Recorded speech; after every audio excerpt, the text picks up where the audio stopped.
मेरे ख्याल से शिफाउर रहमान को इंट्रोड्यूस कराने की मुझे तो ज़रूरत नहीं है, लेकिन फिर भी जो मेरा वास्ता शिफाउर रहमान साहब से रहा उस पर थोड़ी सी रोशनी डालते हुए मैं अपनी बात को आगे बढ़ाता हूँ। CANRC के तहरीक में हम लोग अलीगढ़ में तहरीक चला रहे थे। उस दरमियान 3 बार जामिया एलुमनाई एसोसिएशन के साथ हम लोगों की मीटिंग हुई है, AMU कोऑर्डिनेशन कमेटी की, और उन तीनों मीटिंग में मेज़बान शिफा भाई थे। और हम उन तीनों मीटिंग्स में जब आए तो 1-1, 2-2 घंटे की हमारी मीटिंग्स रही, इससे ज़्यादा की मुलाकात शिफा भाई से हमारी नहीं रही। लेकिन उस 1-1, 2-2 घंटे की मुलाकात में ये समझ में आ गया कि जामिया एलुमनाई एसोसिएशन का प्रेसिडेंट सिर्फ इलेक्टेड प्रेसिडेंट बोर्ड पर लिखने के लिए नहीं था, वो हकीकत में अपने छोटे भाइयों का बड़ा भाई था। वो वाकई में वहां पर एक सरपरस्त की हैसियत से खड़ा था।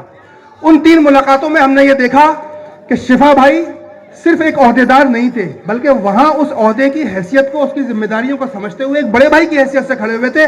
और जहां तक मैंने समझा चीजों को, शिफा भाई ने हमेशा अपने छोटे भाइयों के सर पर शफकत भरा हाथ रखा और उसी चीज की वो सजा पिछले 5 साल से काट रहे हैं, क्योंकि बातिल को यह पसंद नहीं कि एक शख्स ईमानदारी से अपने छोटे भाइयों के साथ खड़ा हुआ तो हुआ कैसे। जैसे कि उन्हें आदत है सियासी लोगों से अमूमन कि जब मौका पड़े कौम और मिल्लत को तो मुनाफिकत करके लीडर निकल जाए इस पतली गली से, तो वो काम शिफाउर रहमान ने क्यों नहीं करा, उसकी सजा शिफाउर रहमान 5 साल से वहां पर काट रहे हैं। अब अगर वो अपने छोटों के सर पर शफकत का हाथ ईमानदारी से रखने की सजा काट रहे हैं, तो अब ये छोटों और उन छोटों के बड़ों, उनकी माओ, उनकी बहनों और हम तमाम लोगों की जिम्मेदारी बनती है कि शिफाउर रहमान पर हम एहसान नहीं करने जा रहे।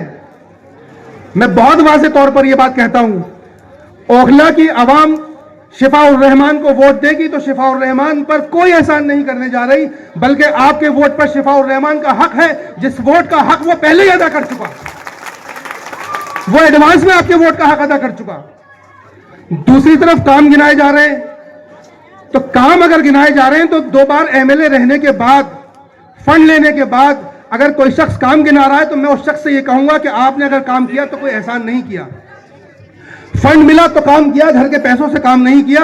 और उस पर चैलेंज करता हूं अमानतुल्लाह खां को, जितना भी काम किया कुरान पर हाथ रखकर कह दे मैंने उसमें कमीशन खोरी नहीं करी, 1%, 2%, वॉटेवर। अरे भाई फंड आया, आपने अपने कमीशन लिया, काम करवाया, काम नहीं करवाते कमीशन कैसे लेते? तो आवाम पर किस बात का एहसान जता रहे हो यार? हम अमानतुल्लाह खां को उस दिन से जानते हैं जिस दिन अमानतुल्लाह खां बटला हाउस चौक पर ट्रांसफार्मर के बराबर में तख्त बिछाकर बैठा करते थे, उस जमाने से जानते हैं। अमानतुल्लाह खां को कल परसों से नहीं जान रहे। तो अमानतुल्लाह खां एहसान जता रहे हैं किस बात का? आप आवाम के बीच में आए, आवाम ने पहले वोट दिया, फिर आपने काम किया। आप दोबारा आए, दोबारा आवाम ने वोट दिया, फिर आपने काम किया। आवाम किस्त पहले अदा कर रही है, काम आप बाद में कर रहे हो। आपके काम का एहसान आवाम पर नहीं है, आवाम के वोट का एहसान आप पर था, इसलिए आपने काम किया। आप एहसान न जताएं काम का, क्योंकि वक्त की किल्लत है, चीजें बहुत थी बोलने के लिए। लेकिन क्योंकि जिस मूवमेंट और जिस सहने के बाद ये पूरी सख्तियां शिफा भाई बर्दाश्त कर रहे हैं, उसके हवाले से मैं एक चीज ही कह दूं कि दिल्ली का वो सो कॉल्ड दंगा जो असल में जेनोसाइड था अगेंस्ट मुस्लिम्स, उस दंगे की CCTV फुटेज कहां है? क्या अमानतुल्लाह खान ने वो CCTV फुटेज निकाल कर दी? आप बताइए दिल्ली वालों, वो CCTV फुटेज क्या बेगुनाहों की बेगुनाही का सबूत नहीं बनती? क्या वो CCTV फुटेज गुनाहगारों को उनके असल ठिकाने तक पहुंचाने का जरिया नहीं बनती? वो CCTV फुटेज जिसके लिए छाती तान तान कर और छाती पीट पीट कर केजरीवाल ने बार बार कहा कि हमने इतने CCTV लगवा दिए, इतने CCTV लगवा दिए, कहां थी वो CCTV फुटेज दिल्ली दंगों की? वो छुपाकर उन दंगाइयों का साथ किसने दिया? केजरीवाल ने दिया ना। तो आज वही केजरीवाल खड़े होकर यह कहे कि बीजेपी आ जाएगी इसलिए तो हमारे कैंडिडेट को वो वोट दो। तो बीजेपी आ जाएगी तो बीजेपी क्या करेगी? बीजेपी ने जो कुछ किया वो तुम्हारे समर्थन से किया, सरकार तुम्हारी थी। पहले वजाहत हो चुकी FIR और उसके हवाले से, तबलीगी जमात के हवाले से मैं वो बातों को दोबारा रिपीट नहीं करना चाहूंगा। एक पॉइंट नहीं आया था इसलिए मैंने वो पॉइंट बोल दिया। CCTV फुटेज छुपाकर कातिलों का साथ केजरीवाल ने दिया, केजरीवाल ने दिया। और उस पर आज अमानतुल्लाह खां ये कह रहे हैं कि हमने LG के घर का घेराव किया। अभी कुछ दिन, मेरे ख्याल से कल ही उन्होंने वीडियो डाली है। अमानतुल्लाह खां ये इंतहाई दर्जे की मुनाफिकत है। आप एलजी के घर का घेराव कर रहे हो, अपने सीएम के घर का घेराव किस दिन करा तुमने वो सीसीटीवी फुटेज लेने के लिए? आप बताइए। अगर तुम वो सीसीटीवी फुटेज लेते तो कोर्ट के अंदर बेगुनाह अपनी बेगुनाही का सबूत पेश कर पाता और गुनाहगारों को उनके असल ठिकाने तक पहुंचाने में मदद मिलती। तीसरी चीज, ताहिर हुसैन। आज केजरीवाल पर इल्जाम लगाए कि साहब, बीजेपी ने इल्जाम लगाया है कि उन्होंने शराब में गबन किया। केजरीवाल और उनके सारे हिमायती ये कह रहे हैं कि केजरीवाल अभी तक गुनहगार इसलिए नहीं है क्योंकि कोर्ट ने उनको सजा नहीं दी। तो केजरीवाल और उनके तमाम दलालों से मेरा सवाल है कि जब तक कोर्ट सजा नहीं देगी तब तक केजरीवाल गुनहगार नहीं होगा। तो फिर ताहिर हुसैन जब तक सजा नहीं मिल जाती, जब तक ताहिर हुसैन गुनहगार कैसे हो गया? अगर तुम एक्यूज हो तो ताहिर हुसैन भी एक्यूज है, सजा दोनों में से किसी को नहीं मिली। ताहिर हुसैन को तुम डिसोन करोगे, तुम कहोगे मुसलमानों से कि बीजेपी से बचना है तो हमें जिताओ, और जब बीजेपी अटैक करेगी तुम्हारे अपने पार्टी के लोगों पर तो तुम उनको डिसेंट करके किनारे खड़े हो जाओगे। तो किस लिए बीजेपी के अगेंस्ट तुम्हारा शेल्टर ले मुसलमान? मैं अपनी बात को खत्म कर रहा हूं। बस एक छोटी सी बात और, छोटी बहन अरीबा खान बहुत कुछ बोल रही है सोशल मीडिया पर, बी टीम, सी टीम, एक्सेट्रा एक्सेट्रा। छोटी बहन है, सियासत सीख रही है, अल्लाह उन्हें जजा दे।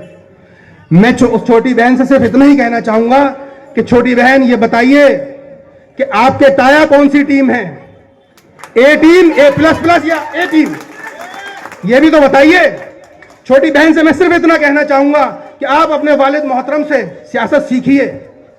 जो सियासत उन्होंने करी थी उस जमाने में जब वो ओखला की आवाम की दिल की धड़कन हुआ करते थे, कांग्रेस के खिलाफ बोला करते थे, एक बेबाक आवाज थे कांग्रेस के खिलाफ। जिस शीला दीक्षित सरकार के खिलाफ बोलकर एमएलए बने थे, ऐवान तक पहुंचे थे, उसी शीला दीक्षित को जब घर पर बुलाया तो बटला हाउस एनकाउंटर का दर्द कहां गया था? बटला हाउस एनकाउंटर का दर्द उस वक्त कहां गया था? बटला हाउस में जो कुछ हुआ वो सही था, गलत था, अलग बहस है, हम उस बहस में नहीं जा रहे। लेकिन उसके बाद मुसलमानों ने एक जायज कॉन्स्टिट्यूशनल डिमांड करी थी। राहुल गांधी अभी कुछ दिन पहले और अभी तक चल रहे संविधान संविधान का नारा लगा रहे, मुसलमानों ने करी थी संवैधानिक डिमांड, इंक्वायरी की डिमांड करी थी, जिसको कांग्रेस की सरकार ने असंवैधानिक तरीके से अपने पैरों तले कुचला था। क्या कहते थे कुचला था, याद है ओखला वालों? उन्होंने कहा था कि पुलिस का मोरल डाउन हो जाएगा अगर इंक्वायरी हुई। अगर इस प्रिंसिपल पर चलो तो हिंदुस्तान में होने वाली तमाम इंक्वायरीज, तमाम एनकाउंटर पर होने वाली इंक्वायरीज सब बंद हो जानी चाहिए, क्योंकि उससे भी फिर पुलिस का मोरल डाउन होगा। संविधान की बात करने वाले राहुल गांधी असंवैधानिक तरीके से मुसलमानों को कुचला था। आखिरी बात, क्योंकि टाइम की बहुत किल्लत है, मौजू बहुत है, लेकिन मैं कंक्लूड कर रहा हूं सिर्फ 2 चीजों पर। जी बस मैं कंक्लूड कर रहा हूं। कठुआ रेप केस याद है? उन रेपिस्ट के फेवर में आने वाला चौधरी लाल सिंह, उसको टिकट देगी कांग्रेस और उसके बाद यह भी दावा करेगी तो कि हम तुम्हें भाजपा से बचाएंगे। इसकी हकीकत पे गौर करिएगा।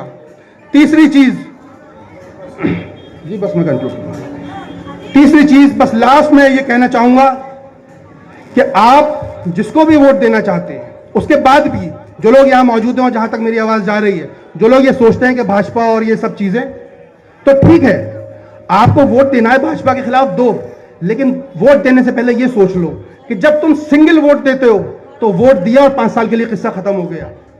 बैरिस्टर असरुद्दीन ओवैसी साहब की दूरंदेशी और दानिशमंदी से मुझे पूरी उम्मीद है कि अगर ये 2 सीटें दिल्ली की आवाम बैरिस्टर साहब को जीत कर दे, इन मजलूमीन को जिताकर असेंबली तक भेजे, और केजरीवाल को 2 सीटों की जरूरत पड़ी और केजरीवाल यहां इस चौखट पर आया भीख मांगने के लिए, तो भीख में उसको 2 सीटें मिल जाएंगी सरकार बनाने के लिए। और जब आपके अलायंस में होगा तो आप मुझे बताओ, अगर आपके साथ कोई हक तलफी होगी तो आपके लीडर गिरेबान पकड़ के ये कहने के हकदार होंगे या नहीं होंगे कि आप हमारी ये डिमांड पूरी करिए वरना हम सरकार गिरा रहे हैं। इस बात पर गौर कर लीजिएगा। शुक्रिया। अल्लाह हाफिज।